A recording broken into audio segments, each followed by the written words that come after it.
The following is a presentation of the Matt Talk Podcast Network.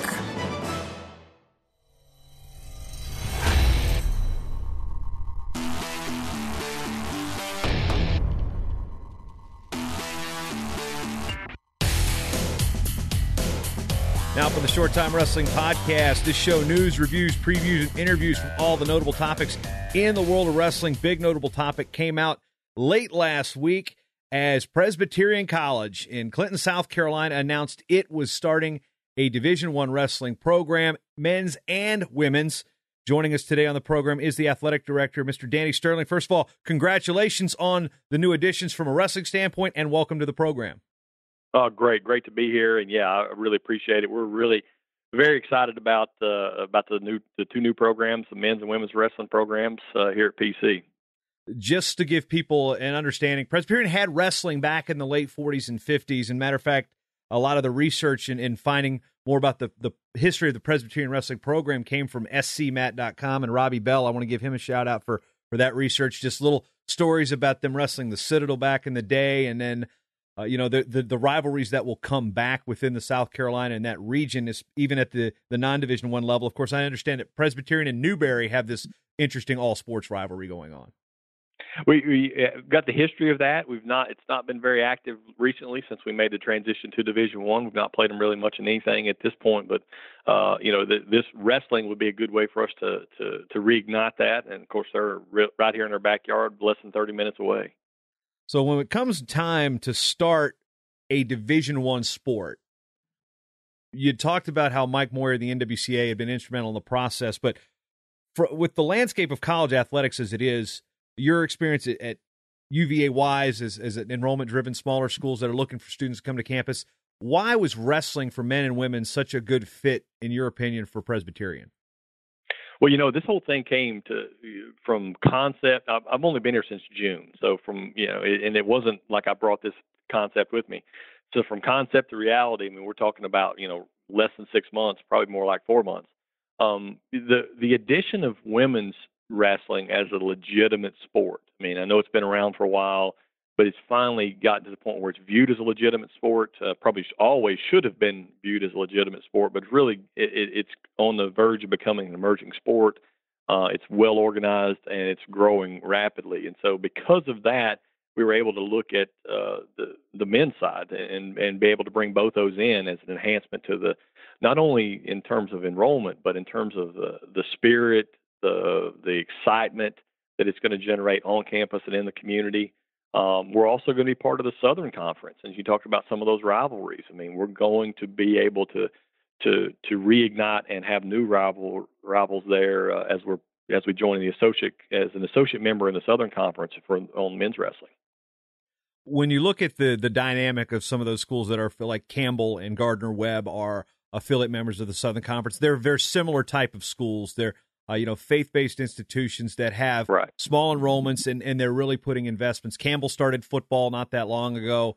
Matter of fact, they're in they went from the Pioneer to the Big South. You guys are going from the Big South to the Pioneer for a football standpoint. We'll talk about that in a minute. But what is it about maybe the success you've seen and the notoriety from especially a school like Campbell, which hired Kerry Colott to be their head coach, that really kind of maybe helped push this along in terms of what the university presidents and the Board of Visitors were thinking?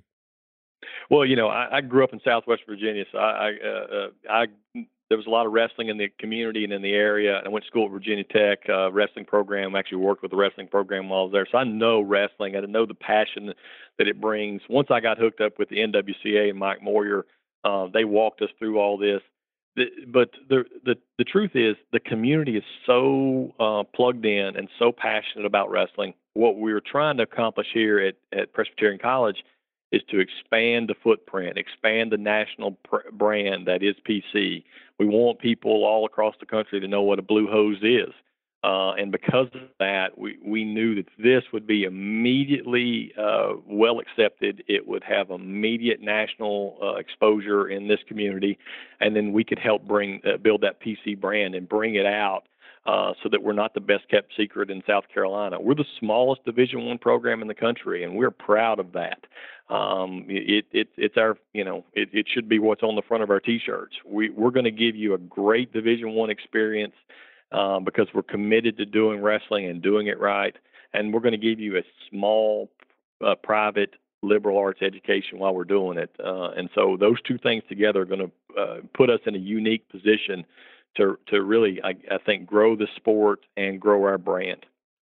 You said you'd been on the job just for a couple months. The interim AD prior to you was Ed Steers, who spent time as a Division I wrestling coach at William & Mary, which is close to where I grew up. We're both Virginians, but how many of the seeds were planted prior to your arrival, and was it something that you heard about beforehand? Or basically, when was the first seed planted? Was it prior to your arrival, or was it right when you got there? It was right when I got here. We started looking at ways to the athletic department here at all schools, but especially at smaller schools, small Division I schools. Really, we're here to support the overall mission of college, and we started looking around and trying to figure out what we could do to help strengthen the Presbyterian College brand and grow it. And I started doing studies about how to add sports and add programs, and to me, wrestling came out of there pretty quickly. Again, once we got hooked up with the NWCA and Mike, they walked us through the process, held our hand the entire way, and told us what we needed to do. But it was really clear at that point that this was going to be the spark that was really going to ignite this level of passion and really going to be able to help us grow. And so Ed didn't. In fact, I've still not even talked to Ed. I've tried to. I'm sure he's going to probably hit me on the head for not talking to him more as we were looking into this. But we were trying to keep it relatively quiet until the very end. No, we're really thrilled with this. And like I said, this really came out once I got here and once we started trying to examine how best for PC Athletic Department to support Presbyterian College. The landscape of Division I athletics specifically is much different than the world of Division II, Division III, and the NAIA. You said you've had experience at UVA Wise. You also spent time at Longwood College, now Longwood University, which has made the jump from Division II to Division I. And in that process, they ended up cutting their wrestling program back in 1999-2000. Matter of fact, one of my roommates was one of the cast-offs who ended up coming to Old Dominion and wrestling with us there. When you see this type of situation present itself, it's like, okay, we're gonna add programs. Now, you did. You have a scholarship situation now. Maybe you can explain a little bit with the football program going from scholarship to non-scholarship, but the opportunity to add and not take away at the Division I landscape, how important is that to bucking the trend of what we've seen nationally? Well, I think it's vital. And as I said, if women's wrestling wasn't to the point that it is right now, and again, on the verge, and I hope I'm going to do everything I can to be a champion to get this on the emerging sport status and try to help it grow. If it wasn't where it is right now, then we probably wouldn't have been able to really look at wrestling. It allows you to grow and keep proportions right. It allows you to add opportunities for female athletes as well, and again, good quality opportunities at a good quality school. And so you put those two things together, it's really what I think wrestling needed to be able to reverse the trend that it's gone through over the last several years, where it's, we're the first one to add in a long time. And then again, the first women's Division I program ever. And so the two married up well and allowed us to really dig deep into and ultimately add both programs. I've been through transitions from NAIA to Division II at UVA Wise and Division II to Division I at Longwood University, and then of course here now, and we're just finishing up our fifth year of full status as Division I members. So we're still young in this process, but we're really excited about the opportunity to try to grow the program. The reality of it is, for us, it was a very difficult choice to look at the Pioneer League and switching our football model up. We are very well supported and have great packages that we're going to put together for the students. We're committed to supporting students that are here right now that are on the football team. But the two weren't, it wasn't that we had to make a football change to make the wrestling change. The football change needed to happen for financial reasons. And then at the same time, we wanted to grow our overall footprint and grow our overall athletic portfolio so that we could be in a strong position financially to support the athletes that we've got. Now, the way I understand, I still keep wanting to call UVA Wise Clinch Valley, just because that's the former name of the school. I keep wanting to say when you were at Clinch Valley, But when you were at UVA Wise, there was a push there. We actually saw some rival schools close. Virginia Intermont, I believe, closed down, which is a school in that area. And the push to bring more students to campus, you were very successful in doing that. What were some things that you did at UVA Wise that you're going to try to do at Presbyterian that you found successful at the Division II level that you think can work at D1? Well, the first thing you have to do is you have to have a solid academic program, and you have to have the right commitment institutionally. And that was at Presbyterian College when I got here, and it's only getting better. And it was at UVA Wise while I was there as well. And so you put those two things in place. If you've got a good, solid academic and administrative footing in place, then you can grow. Because then you're going to offer a true quality experience, not only on the academic side, but then you can carry that over so that the students are going to get a great athletic experience. No one here was interested in growing for the sake of growing. No one at UVA Wise. It'll always be Clinch. I grew up just down the road in Pound, so it'll always be Clinch Valley College to me. But when we added women's golf and women's lacrosse at UVA Wise, we didn't want to do it just for the sake of doing it. We wanted to do it and make sure that it was a good quality program, that it was going to give the athletes a great experience and add some value to the community and add some value to campus. And we chose those sports at Wise, and then we're choosing these sports at PC because they're going to allow us to recruit students from a new area, new areas. As we look at where wrestling, men's and women's wrestling is strong. So, you look at all those things and what impact it can have on the campus as a whole and the community as a whole. And if you do that and you do it right, then you're going to have a good experience and a good opportunity for the students. And you're going to add true value to the campus.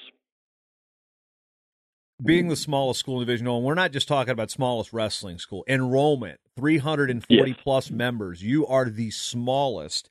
And when it comes to percentage of athletes, I mean, you've got enough sports there. A large portion of your student body is there. They're playing sports.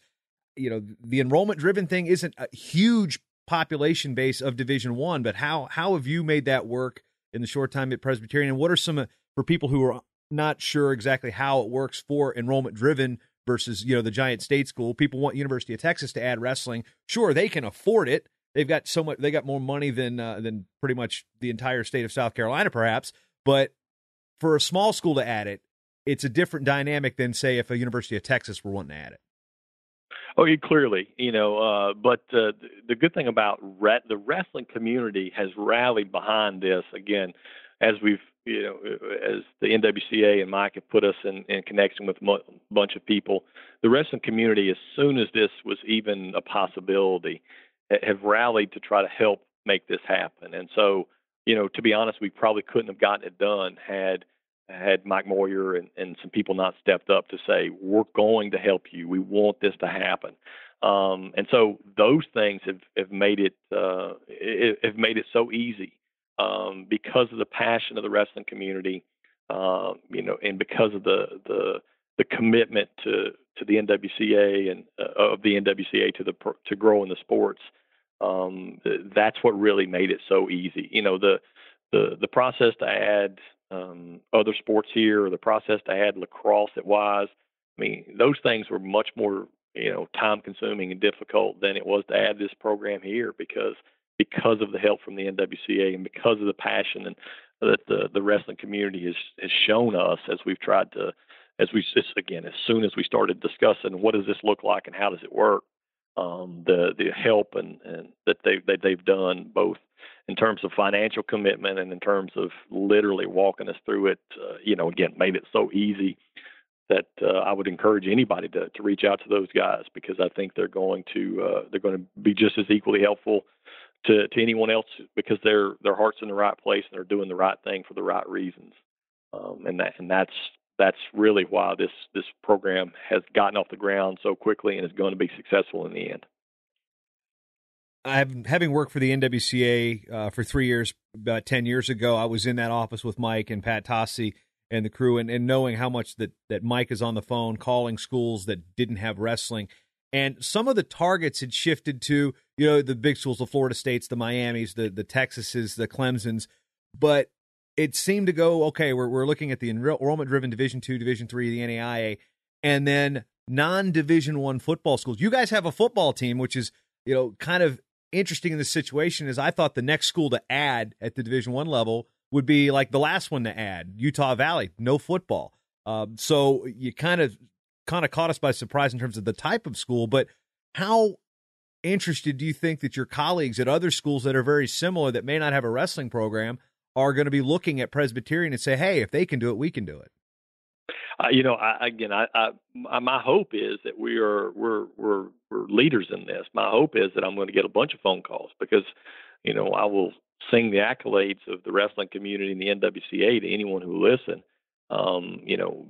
That we didn't, while we didn't intend to do this, I didn't come in here thinking, all right, I'm going to hopefully do something that's going to re-energize the wrestling community. It's clearly what's happened. So while that wasn't our original intent, I'm all on board with it. I want to be an active part of this this community, and I want to be an active part of the wrestling community, and I want to be an active part of particularly growing the sport on the women's side. And so we're willing and able and hope that this is a trend in the right direction. And for anybody out there who's listening, reach out to us. We'll be happy to help and talk you through it and let you know what our experience has been to this point. And again, hopefully will continue to be as we move forward in a positive direction.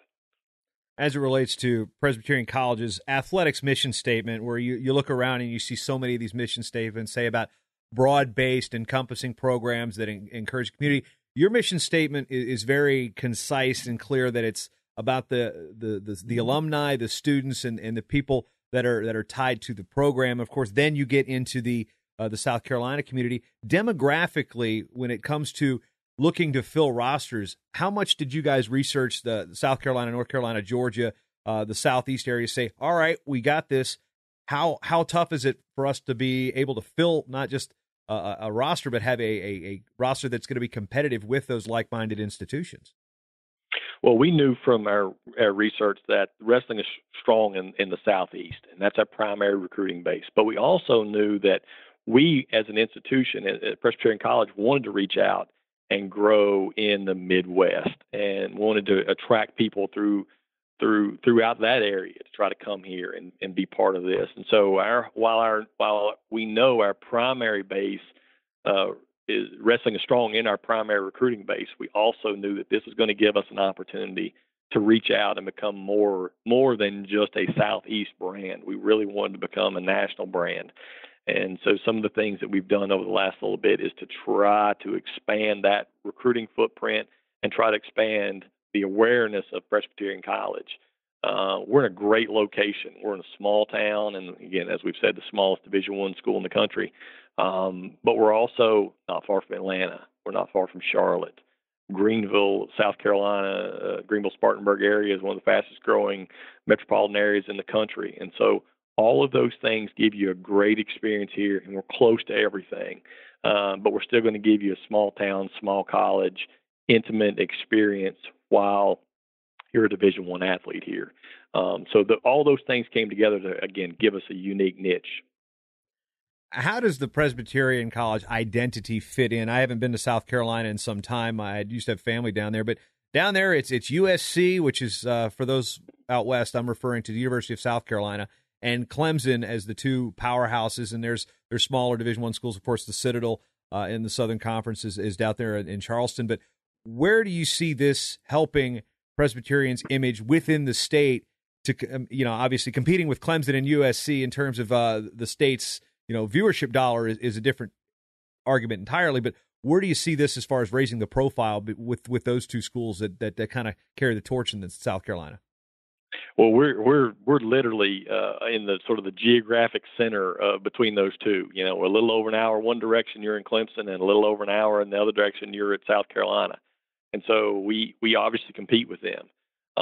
But this gives us an opportunity to, again, be competitive in South Carolina in the state, and competitive in the region in a sport that will give us a new market and a new way to compete with Citadel and some other schools, for example, but also give us an opportunity to differentiate ourselves from Clemson and South Carolina.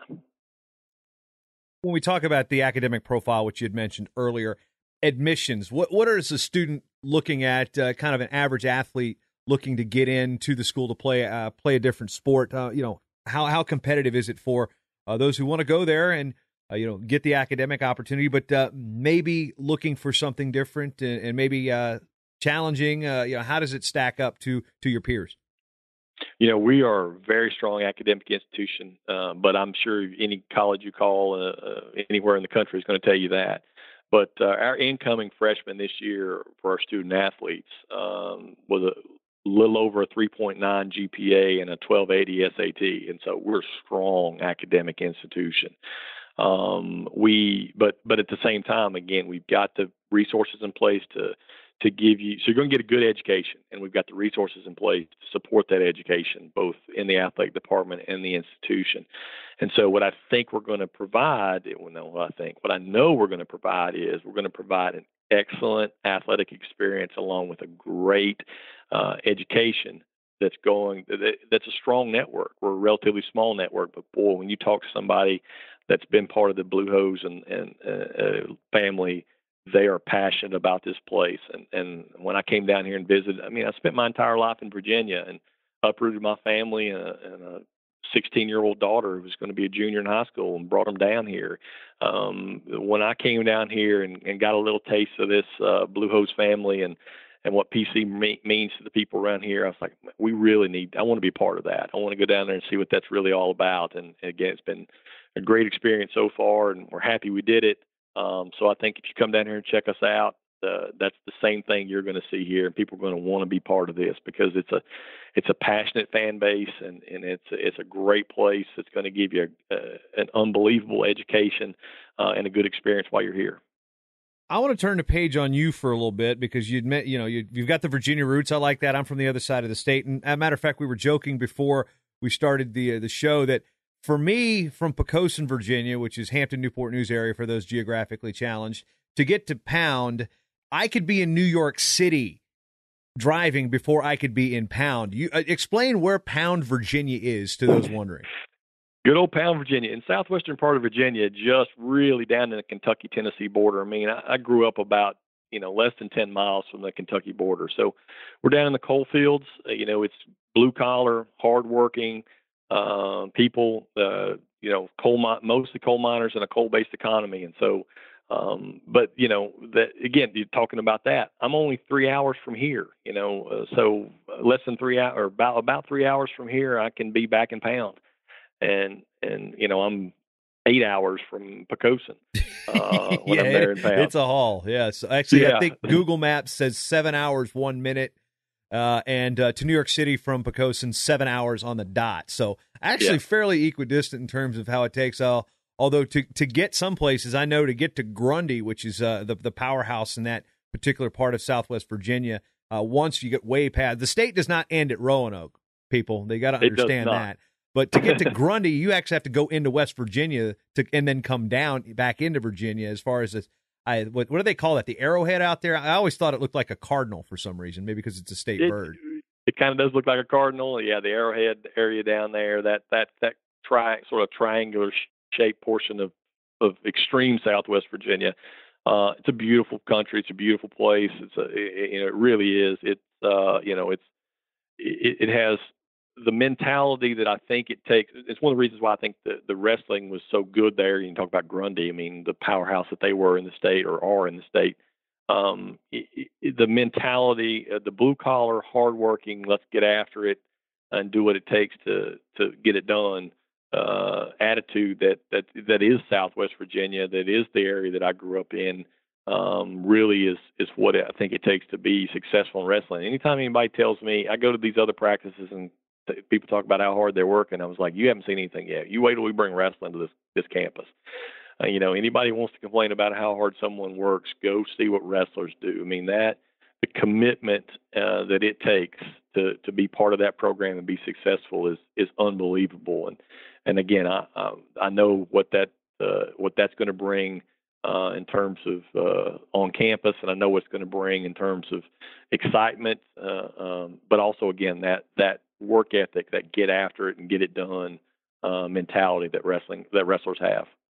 Last population taken of Pound was 954. You're at a college that is tiny, but the college is bigger than your hometown. Yeah, we're pretty close at this point, but yeah. I grew up, and I tell everybody it's a one-stop sign kind of town, and we didn't.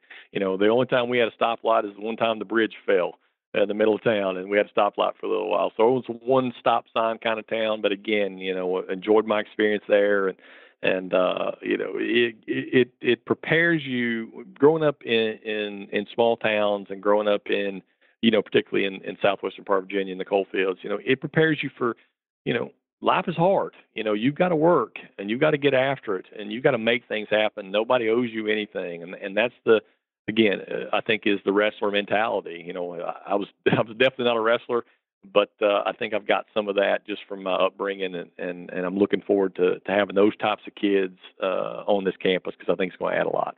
When did you decide that you wanted to be in athletic administration? You said you'd work in athletic training, and which, by the way, big tip of the hat to the certified athletic trainers out there who they do more than just tape ankles, folks. So they deserve the more than that. But to get into administration, you see this as like former coaches or people that go even from sports information. But athletic training, I haven't run it across too many administrators that have that as a background. So when did you decide that was what you wanted to do? And basically, what's the story on how a guy from Pound, Virginia, is a Division I athletic director these days?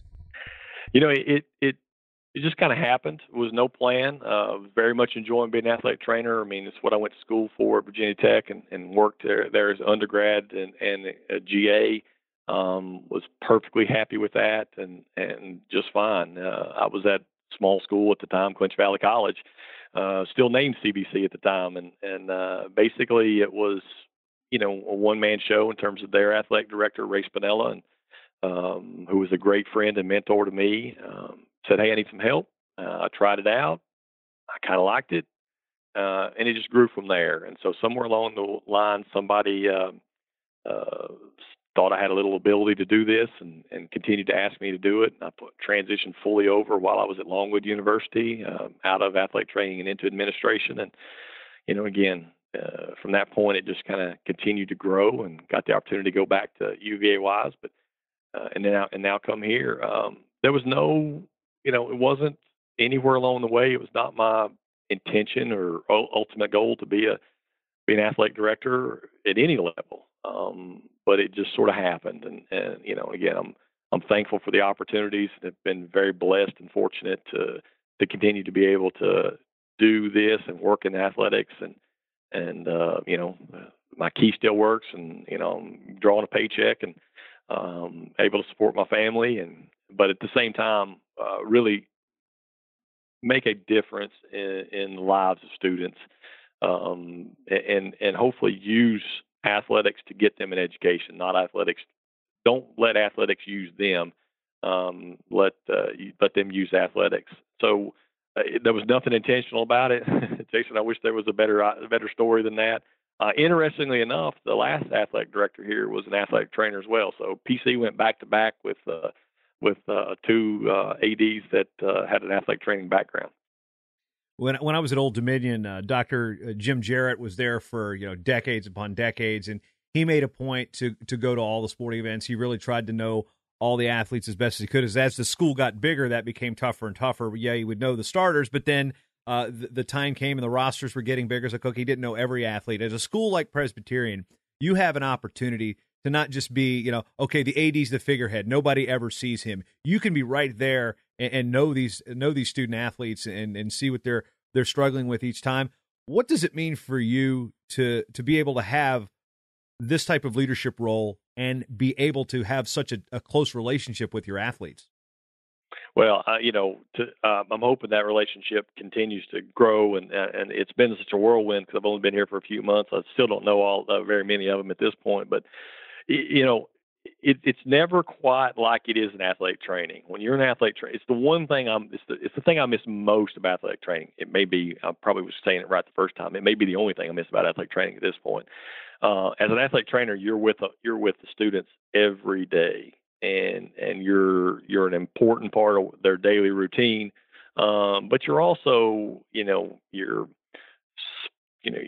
counseling them, you're talking to them, you're helping them, you're through all those things. And so I miss that part of athletic training. And so my hope is at some point I'm going to be able to settle back in and get all this. It's been a lot of work adding. I talked about how easy it was to add the wrestling. It's still been a lot of work. It's still taking up a lot of time, and it still consumes a lot of my energy. And so I hope to be able to do that. If you ask the athletes here right now, I've not done a good enough job. They'll tell you that. If they wouldn't tell you that, I'm telling you that. But it will at some point. It is a great thing about a place like PC, that we can have that kind of interaction, and we can get to know faculty, and we can get to know other staff members on campus.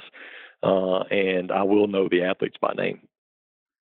And spinning it back to wrestling as we finish up here on the Short Time Wrestling Podcast, the coaching situation, there's been a name circulating. No contracts are signed yet, but by the time you hear this, there may or may not be a contract signed. But what can you tell us about the coaching search? How many people were involved? I mean, what is that process like in hiring a coach for a brand new program? I mean, obviously you're waiting for the ink to even get signed here, but what has that process been like? Yeah, the Mike and the NWCA was very helpful there too. But it was pretty clear from the beginning that we wanted, again, our commitment here was to make sure these students got a great experience. And so we wanted a good coach that had experience, that had connections, that could bring some quality to the program and legitimacy to the program immediately. Again, I think in this case, again, we're hoping this will all come out pretty soon. I think in this case, the coach that we're adding is going to do all those things. I can tell you that the fact that we were adding women's wrestling was a draw for this person. I mean, that really made it exciting that they were going to be able to be part of this, part of the First Division I program, and start this program and add some quality experience to the female side of wrestling. So that was big for them as well. And again, I'd love to tell you who it is. There's some rumors going around already, but it's a great coach that's going to bring a lot of quality to the program immediately and everything. And so I'm anxious to get that announcement out there. And again, I don't think it'll be too long before we can actually say who it is. And also quite a bit of success at a smaller institution that didn't have quite the name until he showed up. So I'll just leave that little Easter egg. I think most of you listening right now might be able to figure out who we're discussing. But again, legalities of paperwork and stuff. There's not going to be any protests in Clinton stopping this head coach from coming in. I can tell you that, like there were in Knoxville. No, I'm glad we're not going to be any part of any of that. I think if nothing else, people are going to be like, wow, how did PC get this guy? I mean, I think that's going to be the reaction. And I think that I think there's been nothing but positive praise heaped upon us for getting this person to someone of that commitment and that quality in here to start this program. Danny Sterling has been our guest on the Short Time Wrestling Podcast, the AD at Presbyterian College, Clinton, South Carolina. As you said, PC Blue Hose. Go to the web, find out exactly what a Blue Hose is. I know they've got a Scottish theme going on down there, but that's for you guys to take care of on your own time. Mr. Sterling, I appreciate the opportunity and the insight into PC, because the only other time I'd heard of them was when Old Dominion football played them in our fledgling years. So I was like, what's a Presbyterian? And then, of course, since then, I've actually picked up some games and watched them on ESPN3 here and there. So it took my alma mater playing them in football to understand a lot about the school, and good luck, and hopefully we'll see you at the NCAA championship sooner than later. I look forward to that, Jason. Appreciate you having us, and go Blue Hose. The Short Time Wrestling Podcast is proudly outfitted by Compound Clothing. Shirts, singlets, custom gear orders, everything you need. Call up Cliff and the crew at cmpteamwear.com. First time listening? Well, you can change that by going to MattTalkOnline.com/GetShortTime to subscribe on Apple Podcasts or listen on your favorite podcatcher at MattTalkOnline.com/listen. This show is part of the Matt Talk Podcast Network. For more wrestling podcasts, head over to MattTalkOnline.com.